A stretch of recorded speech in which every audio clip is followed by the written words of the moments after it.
استاد محترم کا مشکور ہوں جو اپنے بہت ہی ٹف شیڈول میں سے وقت نکال کے ہمارے درمیان تشریف لائے ہیں۔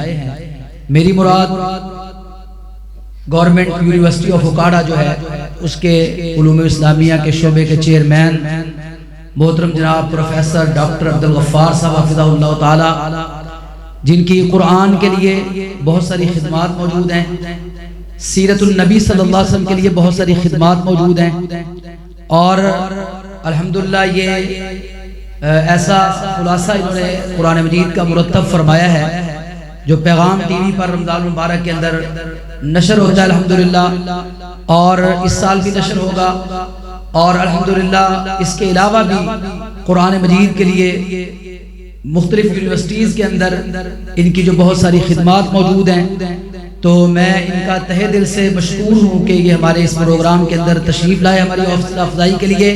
تو میں بلا تاخیر ان سے ملتمس ہوں کہ وہ ہمیں نصیحت فرمائیں۔ محترم پروفیسر ڈاکٹر عبدالغفار صاحب، چیئرمین شعبہ علوم اسلامیہ، گورنمنٹ یونیورسٹی آف اکاڑا۔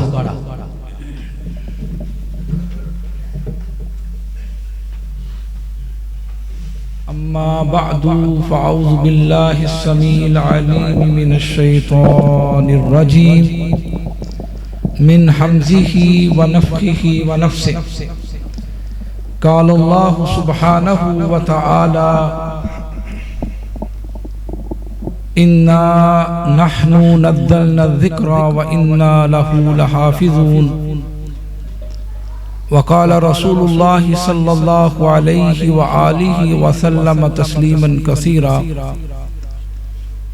من یرد اللہ بہ خیرا یفقہہ فی الدین۔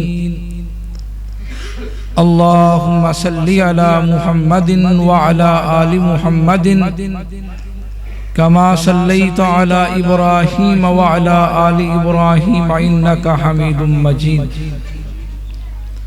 اللہم بارک علی محمد وعلی آل محمد کما بارکت علی ابراہیم وعلی آل ابراہیم انک حمید مجید۔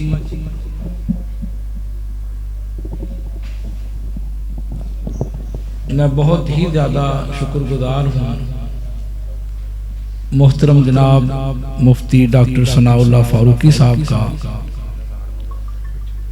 کہ وہ میرے اور آپ کے درمیان ملاقات کا سبب بنے اور مجھے اس پروقار تقریب میں شرکت کا موقع ملا۔ خصوصی طور پر جس بیٹے نے حافظ فہد اللہ فاروقی، حافظ فہد اللہ فاروقی، اس سے ملاقات ہوئی اور یقیناً یہ خوشی اور زیادہ دو چند ہو گئی۔ ابھی ثناء اللہ فاروقی صاحب یہ بات بیان کر رہے تھے کہ حافظ قرآن آخرت کے دن قرآن سنائے گا اور اللہ تعالیٰ سنے گے۔ یہ بات اپنی جگہ پر بجا ہے، لیکن جب حافظ قرآن، قاری قرآن اس دنیا میں قرآن پڑھتا ہے تو وہ بھی اللہ تعالیٰ سنتے ہیں، وہ بھی اللہ تعالیٰ سنتے ہیں۔ ایک صحابی ہے رضی اللہ تعالیٰ عنہ، ابی بن کعب، ابی بن کعب رضی اللہ تعالیٰ عنہ۔ یہ بات آپ کے ذہن میں رکھیں کہ میں ایک مدرس ہوں، یونیورسٹی میں پڑھاتا ہوں اور کوئی مقرر نہیں، تو آپ میرے ساتھ چلیں گے تو انشاءاللہ بات ہم آگے بڑھائیں گے۔ ایسا نہیں ہوگا کہ میں خطیبانہ انداز میں جوش خطابت میں کچھ کہوں اور آپ خاموشی سے بیٹھے رہیں۔ آپ ساتھ چلیں گے تو میں کچھ بات کر سکوں گا، ورنہ نہیں کر سکوں گا۔ نہیں کوئی ایسی بات نہیں، ماشاءاللہ سارے اچھے لوگ ہیں، آپ کا خطبہ جمعہ سنتے ہیں، بیانات سنتے ہیں، سب کچھ جانتے ہیں، صرف ایک تذکیر ہے یاد دہانی۔ تو حضرت ابی بن کعب رضی اللہ تعالیٰ عنہ بہت خوبصورت اچھا قرآن پڑھتے تھے، ان 4 صحابہ کرام میں سے ہیں رضوان اللہ علیہم اجمعین جن کے بارے میں رسول اللہ صلی اللہ علیہ وسلم نے فرمایا کہ ان سے قرآن سیکھیں. ان میں سے حضرت ابی بن کعب ہے رضی اللہ تعالیٰ. ایک دن رسول اللہ صلی اللہ علیہ وسلم خود چل کر ان کے پاس تشریف لائے. بات سمجھ آئی؟ کون تشریف لائے؟ اللہ کے رسول صلی اللہ علیہ وسلم چل کر حضرت ابی بن کعب رضی اللہ تعالیٰ عنہ کے گھر آتے ہیں. کتنا خوش قسمت انسان ہوتا کہ لوگ تو آپ صلی اللہ علیہ وسلم کی مجلس میں دور دور سے چل کر آئیں اور آپ کی مجلس میں بیٹھنا سعادت نصیب کریں. تو آپ چل کر ابی بن کعب رضی اللہ تعالیٰ عنہ کے پاس جاتے ہیں. ابی، مجھے اللہ سبحانہ و تعالیٰ نے یہ حکم دیا ہے کہ ابی کو کہو کہ قرآن پڑھے، میں اس کا قرآن سننا چاہتا ہوں. ابی کو کہو قرآن پڑھے، میں اس کا قرآن سننا چاہتا ہوں. اللہ اکبر. حضرت ابی بن کعب رضی اللہ تعالیٰ عنہ اس خوشخبری پر، اس بشارت پر ان کے آنسو نکل اور فرمایا آسمعانی اللہ. حیرت اور تعجب کے ساتھ کہا کہ پیارے پیغمبر جناب محمد الرسول اللہ صلی اللہ علیہ وآلہ وسلم، ہم اس معاملے میں بہت کنجوس ہیں، درود پڑھا صلی اللہ علیہ وآلہ وسلم. بخیل کے اوپر جو رسول اللہ صلی اللہ علیہ وآلہ وسلم کا نام سن کر درود نہیں پڑھتا، اس پر اللہ، اس کے فرشتوں اور پورے جہان کی لعنت ہوتی ہے. فرمایا ان اول الناس بیوم القیامت اکثرہم علیہ صلاۃ. اگر قیامت کے دن میرا ساتھ چاہتے ہو، میرا قرب چاہتے ہو، ان اول الناس بیوم القیامہ اکثرہم علیہ صلاۃ، تو کثرت کے ساتھ مجھ پر درود و سلام پڑھا. تو اگر ہم اللہ کے رسول صلی اللہ علیہ وسلم کا ساتھ چاہتے ہیں کہ قیامت والے دن بھی آپ کا ساتھ نصیب ہو، تو پھر کثرت سے درود و سلام پڑھنا چاہیے. بڑے فوائد ہیں اس کے. ایک چھوٹی سی کتاب ہے بچوں کے لیے، پیارے رسول کی پیاری دعائیں. یاد کرتے ہیں پیارے رسول کی؟ سنا ہوا ہے نا آپ نے نام؟ بچوں کو پتہ ہے کس نے لکھی؟ کس کی لکھی ہوئی کتاب ہے پیارے رسول کی پیاری دعائیں؟ ہاں جی فروخی صاحب، ان کو بتائیں نا بچوں کو، یہ جواب دیں. ان کو انعام ملا. مولانا عطا اللہ حنیف بجیانی صاحب نے رحمت اللہ علیہ، چھوٹی سی کتاب ہے، عام ہمارے ہاں پڑھائی جاتی ہے. اس کے اندر لکھا ہے کہ جو بندہ رسول اللہ صلی اللہ علیہ وسلم پر 100 مرتبہ درود پڑھتا ہے. کتنی مرتبہ؟ 100 مرتبہ صبح و فجر کے بعد، اور 100 مرتبہ نماز مغرب کے بعد. فرمایا اللہ سبحانہ و تعالیٰ اس کو 100 سعادتیں نصیب کرتے ہیں. کتنی سعادتیں؟ 100 سعادتیں اس کو ملتی ہیں. ایک 30 سعادتیں اس دنیا کے اندر اور 70 سعادتیں آخرت والے. اور انہوں نے درود کے الفاظ بھی لکھے ہیں صلی اللہ علیہ وسلم. یہ مختصر ترین درود ادھر. تو درود شریف کثرت سے پڑھنا چاہیے. اس کے بڑے فوائد اور بھی بہت ساری چیزیں. تھوڑا سا بلند آواز سے اوپر خواتین کو آواز کم جا رہی ہے. من صلی علیہ مرۃ فتح اللہ لہ باب من العافیہ. اللہ تعالیٰ اس کے لیے عافیت کے دروازے کھول دیتے ہیں.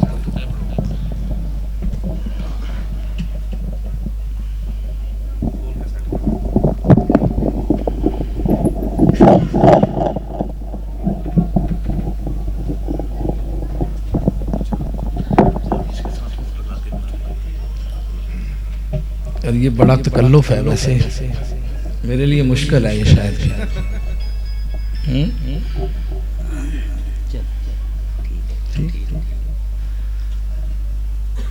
تو سارا ردم اچھا جی، کیا بیان ہو رہا تھا کہ اللہ سبحانہ و تعالیٰ، جو بندہ اس دنیا میں قرآن مجید پڑھتا ہے، اللہ سبحانہ و تعالیٰ اس دنیا میں بھی سنتے ہیں.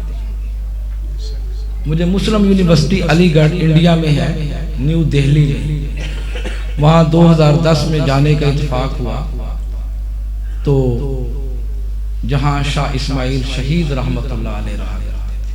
کون؟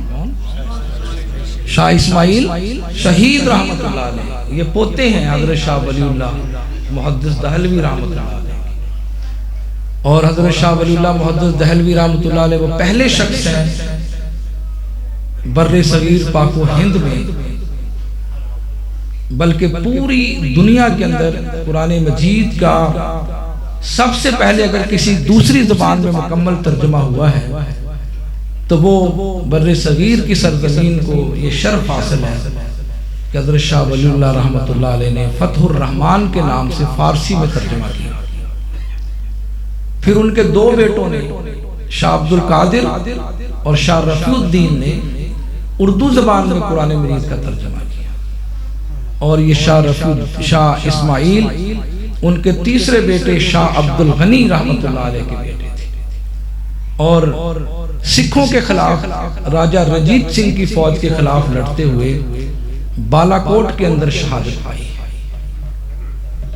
اور نیو دہلی کے اندر جب وہ قرآن پڑھتے تھے، قرآن مجید کی تلاوت کرتے تھے، تو آسمان کے اوپر ایک خوبصورت منظر بنتا، اللہ کے فرشتے شاہ اسماعیل رحمت اللہ علیہ کا قرآن سننے کے لیے آیا کرتے۔ آپ نے وہ واقعہ تو سنا ہے حضرت اسید بن حضیر رضی اللہ تعالیٰ عنہ کا، لمبی حدیث ہے۔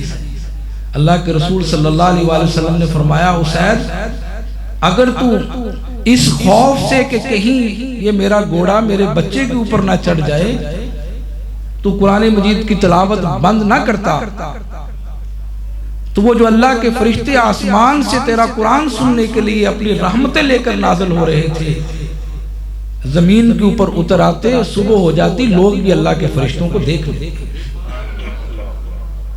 اللہ کے فرشتے اس کے اوپر سایہ کر رہے ہیں۔ تو نیو دہلی کے اندر شاہ اسماعیل رحمت اللہ علیہ کی تلاوت کی یہ برکت تھی۔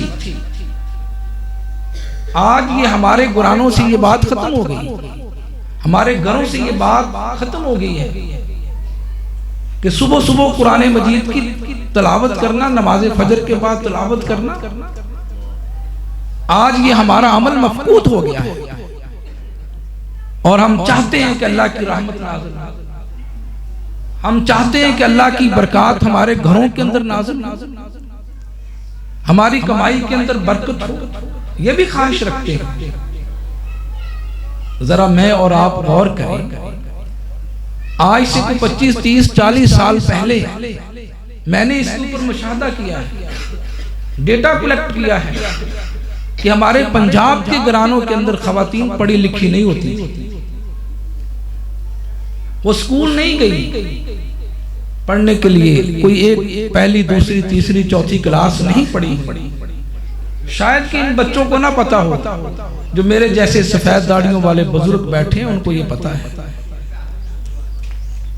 کہ وہ سکول نہیں پڑھی ہوئی، نہ میٹرک نہ انٹر نہ بی اے نہ ایم اے، لیکن اس کے باوجود ہماری ان ماؤں کو قرآن مجید پڑھنا آتا تھا، وہ صبح اٹھ کر قرآن مجید کی تلاوت کرتی تھی، اس سے خیر و برکات نازل ہوتی تھی، جب تک نماز نہیں پڑھ لیتی تھی، قرآن مجید کی تلاوت نہیں کر لیتی تھی، وہ آٹا نہیں گوندتی تھی، اس کے اندر پانی نہیں ڈالتی، وہ روٹیاں نہیں پکاتی تھی۔ میرے بھائیو، آج ہم جائزہ لیں کہ ہم کہاں پر ہیں۔ یہ لازمی نہیں، یہ تو بہت بڑی سعادت ہے کہ قرآن مجید کو یاد کیا جائے، حفظ کیا جائے، مکمل کیا جائے، یہ تو بڑی سعادت کی بات ہے۔ لیکن کچھ ایسے صحابہ کرام بھی تھے رضوان اللہ علیہ مجمعین جن کو پورا قرآن مجید یاد نہیں تھا، جتنا قرآن مجید یاد تھا اتنا پڑھتے تھے، اس کی تلاوت کرتے تھے، خیر و برکات نازل ہوتی تھی۔ تو اس لیے میرے بھائیوں، ہمیں وہ یہ بھولا ہوا سب کی یاد کرنا چاہیے۔ وہ شاہ اسماعیل رحمت اللہ علیہ کا محلہ ہم نے وہاں جائزہ لیا، صبح جب قرآن مجید کی تلاوت ہوتی ہے فجر کے بعد تو اس محلے کی پوری فضا معطر ہو جاتی ہے خوشبو کے ساتھ، اور ایک آسمان کے اوپر خاص قسم کا رنگ بنتا ہے۔ آج گوگل کا دور ہے، آپ کھولیے گوگل کے اندر مل جائے گا آپ کو یہ منظر۔ تو ہمیں لوٹ کر قرآن مجید کی طرف آنا ہے۔ سیرت ابن اسحاق کے اندر ایک روایت ہے جس کو ڈاکٹر محمد حمید اللہ صاحب نے کہا ہے کہ یہ 1.5 انچ کی روایت ہے۔ کتنی روایت ہے؟ مراد یہ کہ چھوٹی سی روایت ہے۔ اذا انزل القرآن قرأه علی الرجال ثم علی النساء، جب قرآن مجید نازل ہوتا تھا جہاں رسول اللہ صلی اللہ علیہ وآلہ وسلم اس کو مردوں کے اوپر پڑھا کرتے تھے، اسی کے ساتھ عورتوں کے اوپر بھی پڑھا کرتے تھے۔ جس قدر مردوں کی تعلیم کا انتظام بندوبست، اسی طرح خواتین کی تعلیم کا انتظام اور بندوبست بھی کیا جاتا تھا۔ حضرت حفصہ رضی اللہ تعالی عنہا کے پاس پورا قرآن مجید جمع تھا، اور رسول اللہ صلی اللہ علیہ وآلہ وسلم کے بعد عہد صدیقی میں اور عہد فاروقی میں رضی اللہ تعالی عنہما جب قرآن مجید کو جمع کیا گیا، صحابہ اکرام کی کمیٹی نے اس کو لکھا تو وہ وہی نسخہ تھا جو حضرت حفصہ رضی اللہ تعالی عنہ کے پاس تھا۔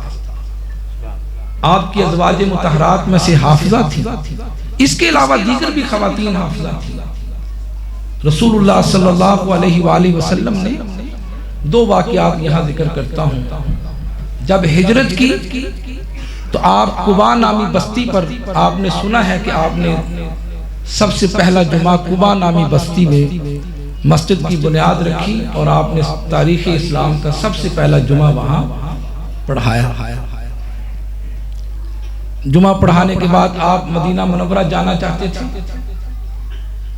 تو لوگوں نے یہ آپ سے گزارش کی کہ اللہ کے رسول صلی اللہ علیہ وآلہ وسلم آپ ہمارے لیے 5 وقت نماز پڑھانے کے لیے امام کا تقرر کر دیں، امام مقرر کر دیں۔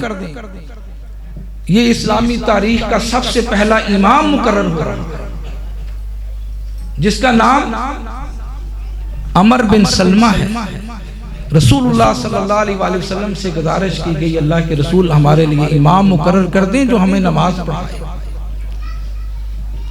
جب امام مقرر کرنے کی باری آئی کہ کس کو امام مقرر کیا جائے، کہ قرآن مجید سب سے زیادہ کس کو یاد ہے کہ اس کو امام بنایا جائے، آپ صلی اللہ علیہ وآلہ وسلم نے پوچھا کہ آپ کو کتنا قرآن مجید یاد ہے، آپ کو کتنا یاد ہے؟ آپ اٹھائیے صحیح بخاری دیگر حدیث کی کتابیں۔ 8 سال کا ایک بچہ اٹھا، عمر بن سلمہ جس کا نام ہے، کہنے لگا اللہ کے رسول صلی اللہ علیہ وآلہ وسلم جتنا قرآن نازل ہو چکا ہے مجھے سارے کا سارا یاد ہے۔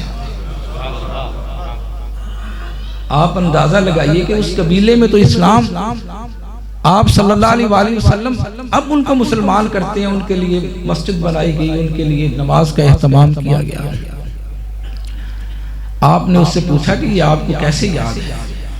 کہنا اللہ کے رسول صلی اللہ علیہ وآلہ وسلم یہ جو ہم شاہراہ ہے شام کی طرف جاتی ہے، ہم اس راستے کے اوپر بیٹھے ہیں، مکہ مکرمہ سے جو صحابہ اکرام کے قافلے جاتے تھے یہاں پڑاؤ کرتے تھے۔ جب وہ صبح قرآن مجید کی تلاوت کرتے، رات کو قرآن مجید کی تلاوت کرتے، میں ان کے پاس بیٹھتا تھا، وہ پڑھتے تھے، مجھے یاد۔ اٹھائیے حدیث کی کتابیں، اللہ کے رسول صلی اللہ علیہ وآلہ وسلم نے 8 سال کے اس بچے کو قباء نامی بستی کے اندر امام مقرر کر دیا، اور اسد الغابہ میں ابن عصیر نے اور دیگر لوگوں نے لکھا ہے کہ جب وہ نماز پڑھاتا تو اس کے بدن کے اوپر پورے کپڑے نہیں ہوتے تھے، اور اس بستی کی خواتین جب باہر نکلتی وہ نماز پڑھا رہا ہوتا تو جب وہ رکوع میں جاتا یا سجدے میں جاتا تو اس کی کمر سے کپڑا اوپر ہٹ جاتا تھا ہوا چلنے کی وجہ سے، اور وہ اپنے مردوں کو مذاق سے کہا کرتی تھی کہ جس کو آپ نے امام بنایا ہے اس کو پورے کپڑے سے دبا دو. بچوں کے اندر کتنا ذوق اور شوق تھا. تاریخ مدینہ کی کتابیں اٹھائیں، اس کے اندر یہ بات ہے کہ اللہ کے رسول صلی اللہ علیہ وسلم نے مسجد نبوی کے اندر باقاعدہ اس کا اہتمام فرمایا. اور جو صفا کا چبوترا تھا وہاں پر جو 80 یا 82 لوگ تعلیم حاصل کرتے تھے سارے قرآن مجید کے حافظ تھے، عالم تھے، قرآن مجید کو سمجھتے تھے، سمجھ کر پڑھنے والے تھے. اور آج بڑی یونیورسٹیز کے اندر جو ڈپارٹمنٹس ہوتی ہیں، شعبہ جات ہوتے ہیں، ہر آدمی اپنے شعبے کا ماہر ہے. کوئی معیشت کا ماہر ہے، کوئی دیگر علوم کا ماہر ہے. زید بن ثابت رضی اللہ تعالیٰ عنہ کے بارے میں آتا ہے حافظ قرآن تھے. ان 4 صحابہ کرام میں شامل ہیں جن کے بارے میں رسول اللہ صلی اللہ علیہ وآلہ وسلم نے فرمایا کہ ان 4 سے قرآن سیکھو. ایک کا میں نے ذکر کر دیا، ابی بن کعب رضی اللہ تعالیٰ، ان میں ایک زید بن ثابت بھی ہے رضی اللہ تعالیٰ. آپ علیہ السلام کے دور میں قرآن مجید کو جمع کرنے والے ہیں. جناب حضرت ابوبکر صدیق رضی اللہ تعالیٰ کے دور میں جو کمیٹی بنی قرآن مجید کو لکھنے کے لیے، اس کے چیئرمین ہیں. حضرت عمر رضی اللہ تعالیٰ کے دور میں جو کمیٹی بنی اس کے بھی چیئرمین. اللہ کے رسول صلی اللہ علیہ وآلہ وسلم فرماتے ہیں زید، آپ کو پتہ ہے کہ ہماری خط و کتابت دیگر حکمرانوں کے ساتھ ہوتی ہے، ان کے خطوط ہمارے پاس آتے ہیں، ان کو خطوط لکھنا پڑتے ہیں، تو میری یہ خواہش ہے کہ تم عبرانی زبان سیکھو. وہ فارس کے اندر جاتے ہیں، 15 دن کے اندر واپس آتے ہیں. اللہ کے رسول اب میں عبرانی میں لکھ بھی سکتا ہوں، پڑھ بھی سکتا ہوں، بول بھی سکتا ہوں. تو وہ رسول اللہ صلی اللہ علیہ وآلہ وسلم کی خط و کتابت کیا کرتے تھے. آپ کے سیکریٹری تھے، لکھا کرتے تھے. تو رسول اللہ صلی اللہ علیہ وآلہ وسلم نے عہد نبوی میں مسجد نبوی کے علاوہ اور مساجد بھی قائم کر دی تھی جہاں باقاعدہ طور پر اپوائنٹمنٹ کی جاتی تھی مؤذنین کی، ائمہ کی، خطباء کی، اور جو اس کی حفاظت کرنے والے تھے. باقاعدہ اپوائنٹمنٹ لیٹر ہے. ڈاکٹر محمد حمید اللہ صاحب نے کتاب لکھی الوثائق السیاسیہ للعہد النبوی والخلافت الراشدہ. 363 ایسی انہوں نے دستاویزات کو جمع کیا ہے کہ جہاں آپ صلی اللہ علیہ وآلہ وسلم نے معلمین مقرر فرمائے، قرآن اکرام کو مقرر کیا، مؤذنین کو مقرر کیا، اور سب سے پہلے معلم مدینہ منورہ میں جناب حضرت مصعب بن عمیر رضی اللہ تعالیٰ. اس کی جو اپوائنٹمنٹ لیٹر ہے اس دستاویز میں موجود ہے. اللہ کے رسول صلی اللہ علیہ وسلم اس کے اوپر اپنی مہر ثبت کی تھی.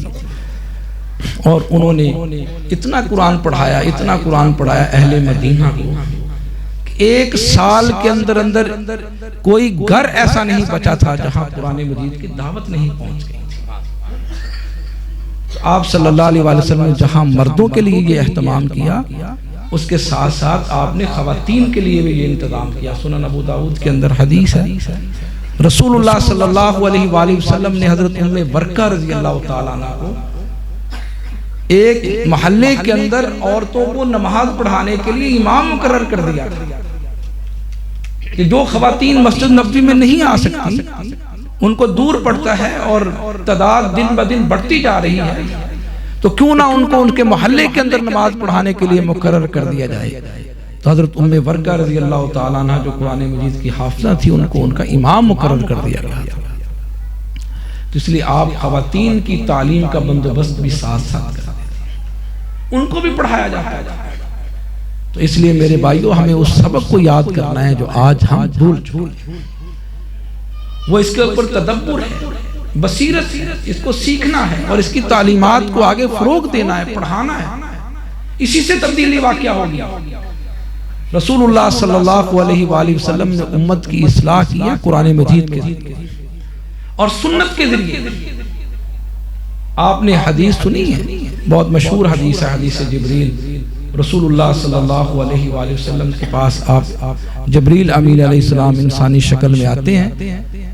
وہ 4 سوال کرتے ہیں آپ سے کہ اللہ کے رسول صلی اللہ علیہ وسلم ایمان کیا ہے، اسلام کیا ہے، احسان کیا ہے، قیامت کب آئے گی. آپ نے وہ سنا ہوا. جب وہ اٹھ کر گیا تو آپ نے فرمایا ھذا جبریل، آتاکم یعلمکم دین. حالانکہ ایسا بھی ہو سکتا تھا جبریل امین علیہ السلام آتے، آپ مسجد میں اعلان فرماتے کہ آج فرشتوں کا سردار فرشتہ آ رہا ہے، وہ آپ کے سامنے ایک خطاب کرے گا، یہ اس کا مقام ہے. جس طرح ہمارا رواج ہے، قاری صاحب نے بھی بیان اعلان کیا، ایسا آپ نے نہیں کیا. کیوں؟ اس لیے کہ جبریل امین علیہ السلام جو بات کہتے ہیں، جو کرتے ہیں، وہ دین نہیں ہوتی. اس بات کو اچھی طرح سمجھیں. فرشتوں کا سردار آ کر خطاب کرے، اس کا خطاب دین نہیں بنے گا. لوگوں کو جمع کیا جائے اور وہ آ کر بتائے کہ یہ قرآن ہے، تلاوت کرے، اس کی زبان مبارکہ سے نکلے ہوئے الفاظ قرآن نہیں بنے گے. علوم القرآن کی کتابیں اٹھائیں، اس کے اندر قرآن کی جو تعریف ہے اس کے اندر یہ بات لکھی ہے کہ قرآن وہ ہوگا جو رسول اللہ صلی اللہ علیہ وآلہ وسلم کی زبان مبارکہ سے. اِنَّا عَلَيْنَا جَمْعَهُ وَقُرْآنَهُ. تو آپ دیکھیں کہ یہ علوم القرآن کی کتابوں میں یہ بات بھی لکھی ہوئی ہے کہ اگر رات کے کسی بھی پہر میں قرآن نازل ہوا تو صبح ہونے سے پہلے اللہ کے رسول صلی اللہ علیہ وآلہ وسلم نے اس کو صحف کے اندر، نسخے کے اندر لکھوا دیا، محفوظ کر دیا اس کو ہمارے لیے. دوسری طرف سینے میں محفوظ ہو رہا ہے، دوسری طرف لکھنے کے ساتھ محفوظ ہو رہا ہے، اور کوئی اس کی آیت، کوئی اس کا شوشہ بھی ادھر ادھر نہیں ہوا. لکھنے کا بھی اہتمام کیا گیا، کتابت کا اہتمام کیا گیا، حفظ کا کیا گیا، تعامل کا کیا گیا، اس کے اوپر عمل کے اعتبار سے کیا گیا. آج قرآن مجید کا ہر حکم ہمارے پاس تعامل کی صورت میں بھی موجود ہے، ہمارے پاس تواتر کی صورت میں بھی موجود ہے. تواتر کہتے ہیں نسل در نسل، نسل در نسل، نسل در نسل. کوئی صدی، کوئی سال، کوئی مہینہ، کوئی دن، کوئی ہفتہ، کوئی دن ایسا نہیں ہے کہ جس دن کے اندر دنیا کے اندر حفاظ قرآن کی اتنی زیادہ تعداد ہو کہ جس کو گنا جا سکے. ہمیشہ دنیا کے اندر قرآن مجید کو پڑھنے والے، اس کو حفظ کرنے والے، اس کو لکھنے والے اتنے لوگ رہے ہیں کہ جن کی گنتی نہیں ہو سکتی. یہاں تک کہ صحابہ اکرام رضوان اللہ علیہ مجمعین عہد نبی صلی اللہ علیہ وسلم ان کی گنتی نہیں ہو سکی. کتنے زیادہ، سارے پڑھنے والے.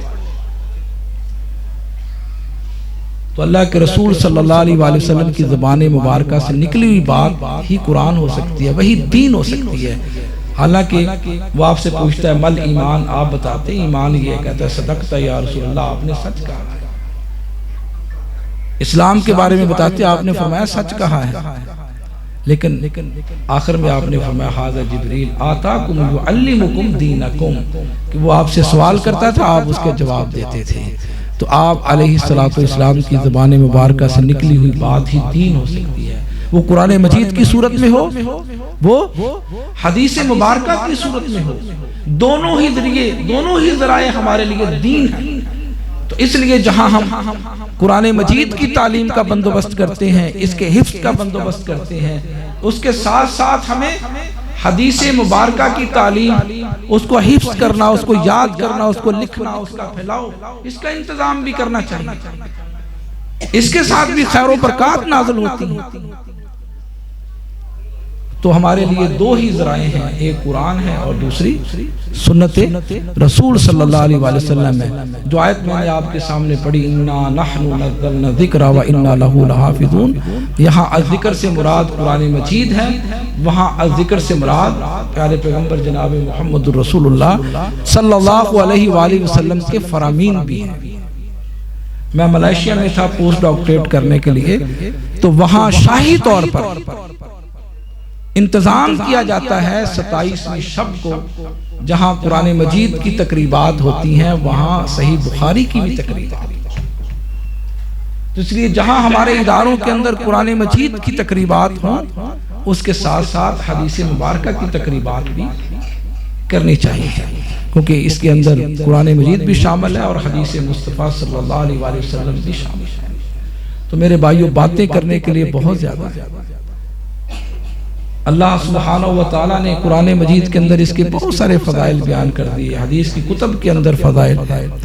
اصل بات عمل کی، کہ ہم اس کو کتنا عمل کرنے والے ہیں. یہ قرآن ضابطہ حیات ہے، ضابطہ حیات اس کو سمجھ لیں. ضابطہ حیات وہ ہوتا ہے جو معیشت میں بھی ہو، معاملات میں ہو، کاروبار میں ہو، وہ قانون میں ہو، زندگی کے ہر شعبے کے اندر ہو. ہم نے ہر بات کے اندر قرآن مجید کی تعلیم کو پیش نظر رکھنا ہے. کاروبار کر رہے ہیں، معاملات کر رہے ہیں، کوئی بھی کام ہو رہا ہے، زندگی کے تمام شعبوں کے اندر قرآن مجید کو لانا ہے. تو دعا ہے اللہ تعالی ہمیں صحیح معنوں میں عمل کرنے کی توفیق عطا فرمائے. اور دوبارہ سے مبارکباد پیش کرتا ہوں مسجد کی انتظامیہ کو، محترم جناب ثناء اللہ فاروقی صاحب کو، اور آپ احباب کو کہ جو اس ادارہ کے ساتھ تعاون کرتے ہیں. بچے یہاں تعلیم حاصل کرتے ہیں، قرآن مجید کا حفظ اور دیگر تعلیم. اللہ سبحانہ و تعالی ہمیں عمل کرنے کی توفیق عطا فرمائے. وآخر دعوانا الحمدللہ.